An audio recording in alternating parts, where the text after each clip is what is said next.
Yeah, this is my first time in this part of the country, and I'm coming from the San Francisco Bay Area. And most recently, coming out of the Jehovah's Witness organization. I think I was baptized 21 years, but going back even further than that, they called on our home. I was living in Montana at the time, and I was 12 years old, and I was home from school with the flu, and I let them in the house, and my mom was really upset, and she said, "You let the holy rollers in," which is, which is another misconception about them. They're not holy rollers at all, but she grew up outside Cincinnati, and her folks always told her that they were holy rollers. And so I think witnesses are a really misunderstood group. But the sister that studied with me and my sisters was a very zealous pioneer, they call them. She devotes so many hours a month to public teaching, door to door, and we took hold of it pretty quickly. At the time, it was just my sisters and my mom, single mother, and so we didn't have much structure in our lives, and especially during the 70s, it was rough. My mom had been married a couple times, and I was struggling with drug addiction and alcoholism in our house at that time. So the witnesses gave us stability that we'd never had before. So it was good from that standpoint.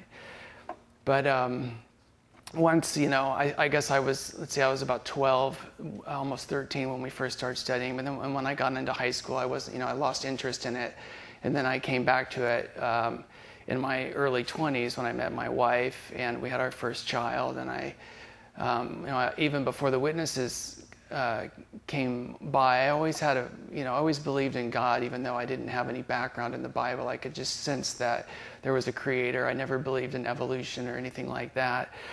And I wanted, now that we had brought this new life into the world, I wanted to be able to, give that child something that I didn't have. And so I gravitated back towards the witnesses, was baptized in '94. And my wife came from a non-religious background also. And, but she kind of followed me into it. And, so for 20 years, we were pretty involved. I was never an elder or never really moved up the ranks in that way. But I was a true believer, and I auxiliary pioneered, tried to do that every year. And I thought for sure that I had found the truth, that I believed everything about what the organization taught, even though there were some doctrines that were hard to accept. They always tell you just wait on Jehovah. That's what they always say. Put it on the back burner. In time, it'll kind of flush itself out. But after 20 years, so many things were on the back burner that I. And then I guess what really allowed me to kind of start this new journey was that my daughter, my youngest daughter, when she was 13, she became sick. And in order to take care of her and take her to all of the doctor's visits and everything that entailed, we couldn't maintain the witness routine, any longer. We were just, they have you on that treadmill, 3 meetings a week, and then, going out in the ministry on the weekends, and you're so busy that you don't have time to meditate and even really do much personal study. I mean, you're getting, new books all the time. You're getting, a new Watchtower and Awake every week. You're expected to study for all the meetings, keep up on all the new literature, but everything's coming from Brooklyn, and you're not allowed to look outside of that information that's provided for you.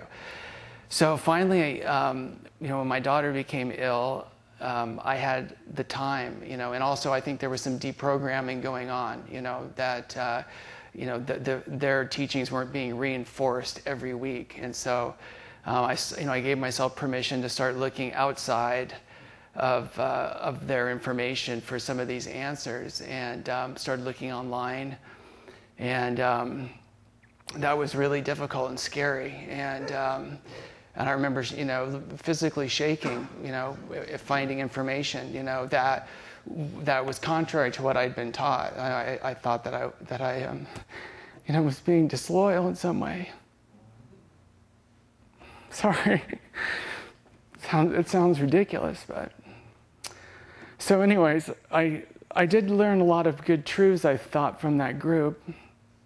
One of them, being, they're not Trinitarian, sleep of the dead, the paradise, earth, those are the things that drew me in. So when I started looking for other people outside of the organization, when I realized that they weren't what they said they were, I found Anthony's group and some of the other speakers here today. And so I've just kind of been out there in no man's land the past 3 years with my computer and several Bible translations, and just trying to make my way through it and figuring out, okay, what was true, what wasn't true. And I wanted to come to this conference last year, but my circumstances didn't allow me to. So, I spent the last year really, checking out what's being taught here, and a few months ago I decided that I had to make the next step and come out here and see what it was about. So I'm glad that I did, and even coming here, walking in yesterday, I got that same feeling as when I started looking online, because for witnesses, you don't associate with anybody that's a non-witness. It's completely taboo, and it's viewed as disloyalty. So. Anyways, if anybody has any questions for me about, I'm sure you all have, you've had contact with witnesses before, and maybe you have family, and so I'd be more than happy to tell you what I know, and maybe ways that would be productive approaching friends and family that are still Jehovah's Witnesses.